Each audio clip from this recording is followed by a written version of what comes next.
3 kahvia yhdeltä saarelta.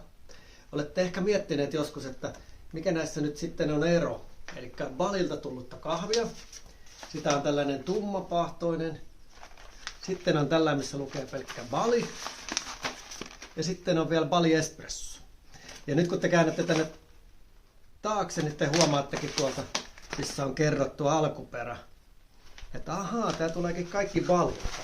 Mutta koska kahveja on sitten monenlaisia, niin meille tulee Balilta pestyä kahvia, eli tällainen pesty prosessoitu perinteinen arabikakahvi. Ja sitten meillä tulee Balilta myös tällainen natural prosessoitu Balin kahvi, hiukan eri alueelta Balilta.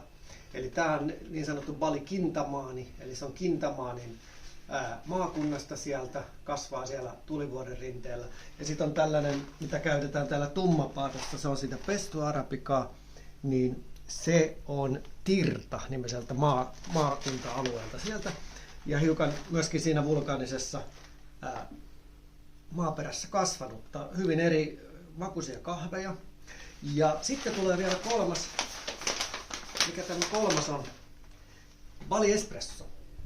Eli sitten, koska se on aivan sama kahvi raakapapu kuin tämäkin, tämä Bali, mutta se on hiukan tummemmaksi paahettu.